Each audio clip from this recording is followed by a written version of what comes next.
नमस्कार, आप देख रहे हैं न्यूज स्टेट का डिजिटल प्लेटफॉर्म। आपके साथ मैं हूं प्रीति भारद्वाज। क्या बिखरने लगा है इंडिया गठबंधन? ये दरअसल सवाल इसलिए है क्योंकि संसद का शीतकालीन सत्र एक तरफ चल रहा है और दूसरी तरफ अपने अलग अलग मुद्दों को लेकर यहाँ पर विपक्षी गठबंधन के जो तमाम दल हैं वो भुनाने में लगे हुए हैं। बात अगर संसद के शीतकालीन सत्र की करें तो यहाँ पर सभी पार्टियों की ओर से एक के बाद एक मुद्दे उठाए जा रहे हैं और सरकार को घेरने की कोशिश यहाँ पर की जा रही है। कांग्रेस की अगर बात करें तो कांग्रेस ने जिस तरीके से अडानी का मुद्दा एक बार फिर से संसद में चर्चा के लिए यहाँ पर उठाया है, उससे इंडिया गठबंधन में ये सवाल उठने लगे हैं कि क्या सहयोगी दल इसमें साथ नहीं है, चूंकि टीएमसी और समाजवादी पार्टी ने अपने आप को इस पूरे मुद्दे से अलग कर लिया। लेकिन अगर बात समाजवादी पार्टी की करें तो समाजवादी पार्टी संभल को लेकर सबसे ज्यादा यहाँ पर आक्रामक नजर आ रही है और दूसरी तरफ अगर टीएमसी की बात कर ले तो टीएमसी सांसद और महासचिव अभिषेक बैनर्जी का कहना है कि वो बंगाल से ही जुड़े मुद्दे को लेकर यहाँ पर संसद में उठाएंगे।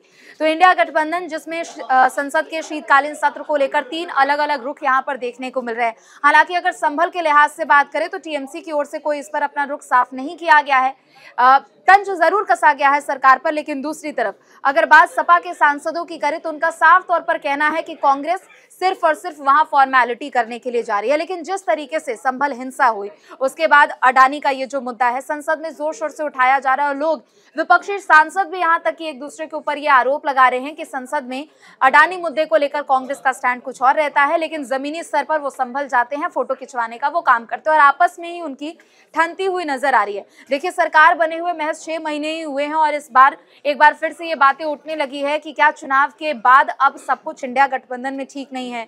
सभी पार्टियों के लिहाज से अगर बात करें तो आम आदमी पार्टी संयोजक केजरीवाल ने अपने आप को पहले ही अलग कर लिया था।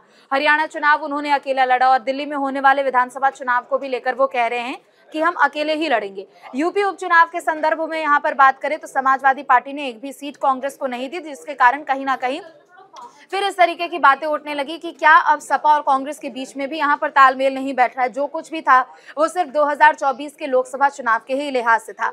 बात अगर टीएमसी की करें तो टीएमसी भी अपने आप को अलग यहाँ पर दिखा रही है। साफ तौर पर टीएमसी का कहना है कि संसद में हम जाएंगे, बेशक अलग मुद्दे अलग पार्टी के नेता यहाँ पर उठा सकते हैं, विरोधी पार्टी के दल, लेकिन सिर्फ बंगाल के ही मुद्दे उनकी तरफ से यानी टीएमसी की तरफ से उठाए जाएंगे। क्या कुछ इसके मतलब मायने हो सकते हैं आपको बताएंगे। अरुण हमारे साथ जुड़ रहे हैं और साथ ही साथ मोहित भी हमारे साथ जुड़ रहे हैं। अरुण, सबसे पहले आपसे सवाल लेते हुए, क्या आपको लग रहा है कि विपक्षी गठबंधन में, इंडिया गठबंधन में सब कुछ ठीक नहीं चल रहा है? ताजा हालात संसद का, कांग्रेस का अलग रुख है अडानी मुद्दे को लेकर, टीएमसी का अलग रुख है संभल मुद्दे को भी लेकर और अपने बंगाल से क्षेत्रीय मुद्दे को भी लेकर, और समाजवादी पार्टी का अलग रुख है संभल मुद्दे को लेकर। देखिए, जब ये इंडिया गठबंधन बनाया गया था हमने देखा था इस तरह की रिफ्ट तब भी देखने को मिली थी, लेकिन तब ये था कि ये गठबंधन नया था और सामने अपॉर्चुनिटीज थी कि कहीं ना कहीं मोदी सरकार को मोदी जो गठबंधन है, एनडीए गठबंधन है, उसको हराया जा सकता है। तो वो अपॉर्चुनिटी थी। अब वो अपॉर्चुनिटी जा चुकी है। इतने सारे चुनाव हो चुके हैं, लोकसभा का चुनाव हो गया और ये बाकी महाराष्ट्र का चुनाव, झारखंड का चुनाव, तो ये सारे चुनाव होने के बाद अब मुझे लगता है कहीं ना कहीं ये सभी जो दल है अपनी पेशेंस खोते नजर आ रहे हैं और ये जो पहले से ही विवाद जो इनके बीच में रिफ्ट है ये अब खुलकर सामने आने लगी है। और खासतौर पर ये राहुल गांधी के नेतृत्व पर सवाल उठाना, मुझे लगता है कि ये सबसे बड़ा लेटेस्ट जो ममता बनर्जी की ओर से उनकी नेतृत्व पर या प्रियंका गांधी के नेतृत्व पर सवाल उठाना, बिल्कुल ये इंडिया गठबंधन के लिए एक अच्छे संकेत नहीं दे रहे हैं। खासतौर पर जब आप जो अपने पिछले चुनावों में इतना अच्छा प्रदर्शन ना कर पाए हों और उसके साथ साथ जो सीट बंटवारा हुआ या जो गठबंधन के अंदर सीटें बांटी गई उसमें भी आपके विवाद रहे, तो कहीं ना कहीं पेशेंस हर पार्टी खोती जा रही है। चाहे वो समाजवादी पार्टी की बात कर ले, हमने देखा कि उत्तर प्रदेश में किस तरह से कांग्रेस और सपा में जो गठजोड़ है, बिल्कुल उसमें हमने देखा कितनी कंफ्यूजन थी और बाद में किस तरह से बयान आए। तो बिल्कुल संयम खोते जा रहे हैं और इसका डायरेक्ट फायदा कहीं ना कहीं बीजेपी या इंडिया गठबंधन को साथ साथ मोहित, आप क्या इससे समझते हैं? क्योंकि देखिए, विपक्षी पार्टी है, बेशक देखिए मुद्दे अलग अलग है, और क्या इस तरीके से इसको समझा जाए कि अपना यहाँ पर नेतृत्व करने के लिए एक एक पार्टी ने एक एक मुद्दे को पकड़ लिया है, लेकिन पकड़ तो लिया है मुद्दे को, लेकिन एक दूसरे के यहाँ पर प्रोटेस्ट में नजर भी नहीं आ रहे। ना टीएमसी नजर आई अडानी मुद्दे को लेकर, हालांकि संभल पर यहाँ पर राहुल गांधी, प्रियंका गांधी गए थे लेकिन बीच में रोक दिया गया। उस पर भी धर्मेंद्र यादव और रामगोपाल यादव कह रहे कि बस वो फोटो सेशन था, संभल को लेकर संसद में ये कुछ बोलते नहीं है, लेकिन यहाँ पहुंच जाते हैं वो। देखिए, इस पूरी अगर हम जो इंडिया अलायंस की बात कर रहे हैं, अलायंस का मतलब होता है कि चुनाव में पार्टियां साथ में जाती हैं। हुआ क्या है कि अब अगर आप उत्तर प्रदेश की राजनीति देखेंगे तो यहाँ 2027 में चुनाव है और 27 के बाद 29 में, यानी कि जो बीच में अभी 2.5 से 3 साल का वक्त है और उस पूरे वक्त को दोनों ही पार्टियां अपने भुनाने में अपने आप को मजबूत करने की कोशिश में। उनके पास ये 2 साल का मौका है।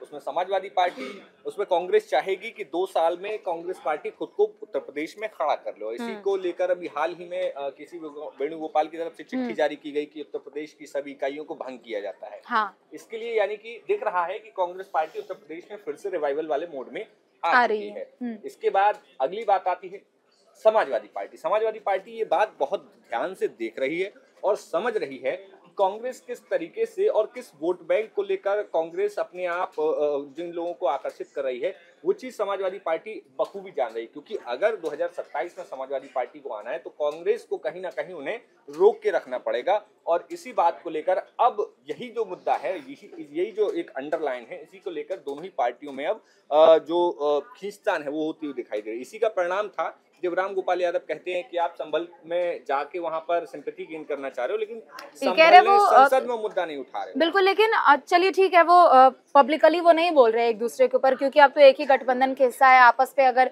यहाँ पर उंगली उठाएंगे तो उन पर भी सवाल खड़े होंगे, लेकिन सियासी आधार तो दोनों ही पार्टियों का एक ही है। टीएमसी को अगर अभी अलग रख दिया जाए यूपी के लिहाज से, क्योंकि यूपी में उतना कोई खास यहाँ पर पैठ है नहीं टीएमसी की, लेकिन समाजवादी पार्टी हो या फिर कांग्रेस हो, सियासी आधार, वोट बैंक भी वही, मुद्दे भी वही। तो क्या इस वजह से भी थोड़ी ठंड रही है इसमें कि एक दूसरे को डर ना हो जाए कि हमारा वोट बैंक खिसक सकता है या उसमें सेंधमारी हो सकती है? बिल्कुल, आप 2024 के रिजल्ट देखेंगे तो आपको यही समीकरण समझ में आएगा कि जहां पर समाजवादी पार्टी इंडिया अलायंस ने कौन से समीकरण साधे। अखिलेश यादव ने जिस तरीके से टिकट दिए, उन्होंने किस परिवार के अलावा किसी भी यादव को टिकट नहीं दिया। और इसके अलावा जब पार्टी को वोट मिला, पूरा यादवों का वोट मिला, पूरा मुस्लिम वोट मिला। इसके अलावा जो तीसरी बड़ी पार्टी जिस भी विधानसभा या लोकसभा क्षेत्र में थी, उन्होंने उसको टिकट दिया और उस पार्टी का वोट जब कंसोलिडेट हुआ, यानी कि अब आप देखेंगे तो यहाँ पर 2019 के बाद जो गठबंधन था समाजवादी पार्टी का, तो उसके बाद जो 22 में उनके पास नेता थे, जो दलित नेता थे, उन्होंने उनको टिकट दिया। चाहे आप इंद्रजीत सरोज की बात करें, उनके परिवार के बच्चों को टिकट दिया गया, तो तमाम ऐसे दलित चेहरे चुनकर आए। तो उसमें वही रणनीति थी कि दलित, अल्पसंख्यक, यानी पीडीए भी जो अपनाया गया है वो भी गठबंधन में नहीं अपनी ही पार्टी में अपनाया गया है। बिल्कुल, और इसका जो और कांग्रेस पार्टी जिस तरीके से जो वोट बैंक लेना चाहती है वो अल्पसंख्यकों पर नजर है कांग्रेस पार्टी को, दलितों को वापस से वो साधना चाह रही है। तो ऐसे में लड़ाई एक ही वोट बैंक पर दोनों ही पार्टियों की है और 2.5 साल का वक्त है, क्योंकि उनका बेस ही वही है। 2.5 साल का वक्त बड़ी चीज है कि दोनों पार्टियां अभी लड़ भी सकती हैं आपस में और उनके पास पूरा मौका है खुलकर अपनी राजनीति फिर से दोबारा खड़ी करने का। अरुण, आपसे ये सवाल होगा, चूंकि देखिए शीतकालीन सत्र चल रहा है और ऐसे में हम देख रहे हैं कि कुछ कुछ सीट्स जो है वो चेंज कर दी जा रही है सांसदों की। हमने अक्सर देखा, और खास तौर पर आप देखिए लोकसभा चुनाव को लेकर जब प्रचार प्रसार शुरू हुआ था, अयोध्या से जब से समाजवादी पार्टी ने अपनी चुनावी हुंकार भरी, अवधेश प्रसाद को अखिलेश यादव हर जगह साथ लेके चलते थे। कुछ मंच पर तो उन्होंने पूर्व विधायक कह दिया कि अब तो आप सांसद बनने वाले हैं। हमने देखा कि मानसून सत्र में भी हो या फिर जब शपथ ग्रहण भी हो रहा था तो उस वक्त भी वो उनके साथ ही थे, लेकिन अब उनकी सीट बदल दी गई है। तो इसमें आपसी बात में कहीं ना कहीं कांग्रेस को ही इसको लेकर जिम्मेदारी उनके सिर पर डाली जा रही है। देखिए, बिल्कुल बवाल तो हुआ था जब जिस तरह से सीट का रीअरेंजमेंट हुआ। उसके बाद हमने देखा कि पहले अवधेश प्रसाद, अखिलेश यादव और राहुल गांधी एक साथ बैठा करते थे, एक लाइन में बैठते और मॉनसून सत्र में हमने देखा किस तरह से इफेक्टिवली वो कम्युनिकेट कर रहे थे अपनी बातें। अब जब सीट का अरेंजमेंट बदल दिया गया है, अखिलेश यादव कहीं और है, अवधेश प्रसाद कहीं और है, तो ये रिफ्ट की यहाँ पे भी विवाद बढ़ गया था कि आपने जो है सीट बदल दिया, जो भी हुआ।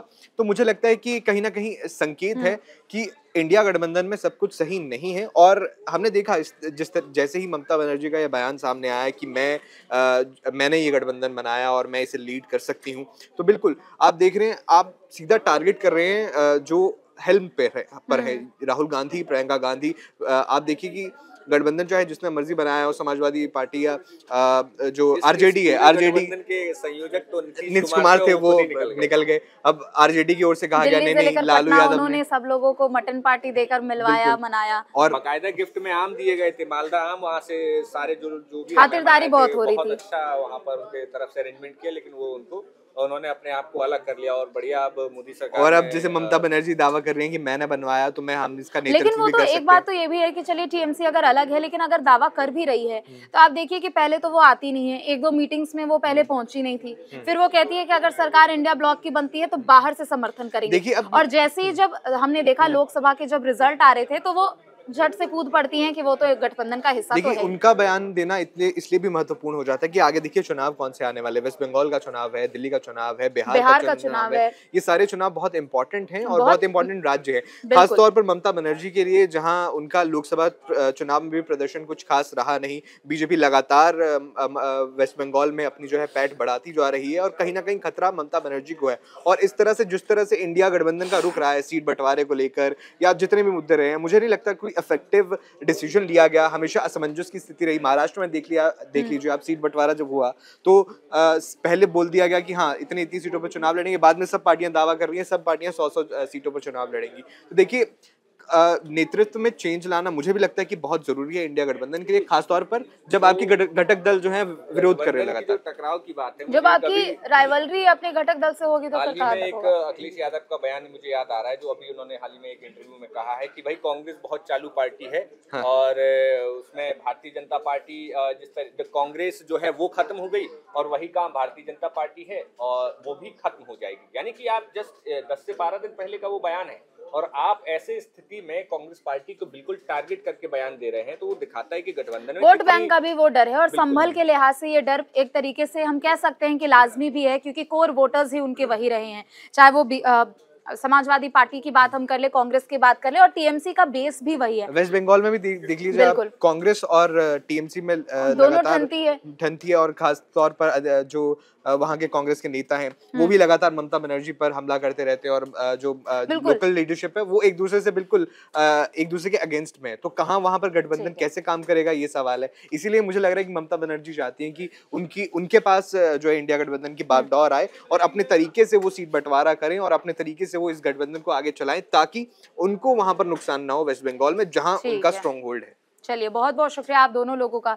तो देखिए, इंडिया गठबंधन में रार हो या ना हो, लेकिन मुद्दे सभी पार्टियों के अपने अपने अलग है और अलग अलग तरीके से संसद में मुद्दों को उठाने की बात यहाँ पर की जा रही है। कांग्रेस के लिहाज से अडानी मुद्दे पर चर्चा होनी चाहिए, समाजवादी पार्टी के लिहाज से संभल मुद्दे पर चर्चा होनी चाहिए। तो वहीं टीएमसी की अगर हम बात करें तो टीएमसी कह रही है कि हम अपने बंगाल के मुद्दे को, क्षेत्रीय मुद्दे को यहाँ पर उठाएंगे। यानी तीनों ही पार्टियां एक दूसरे से यहाँ पर कहीं ना कहीं मुद्दों के लिहाज से अपने आप को अलग करती हुई नजर आ रही है। फिलहाल के लिए बस इतना ही। आप देखते रहिए न्यूज़ स्टेट। नमस्कार।